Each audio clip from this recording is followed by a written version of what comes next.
In this video, I'll show you how to build a CRM in Notion. First, open Notion and sign into your account. Once you're logged in, click New Page and give your page a name like CRM. Next, type /table and select Table, Full Page to create a database. This table will store all of your contacts and customer information. Now, rename the columns to match the information you want to track. Keep the first column for the contact name, then add properties such as company, email, phone, status, deal value, last contact, and next follow-up. Choose the correct property type for each column, such as text, email, phone, select, number, or date.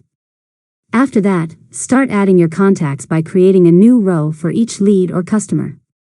As you communicate with them, update the status, add notes, and change the follow-up date so your CRM stays up to date. Finally, click Add a View to create different ways to organize your data.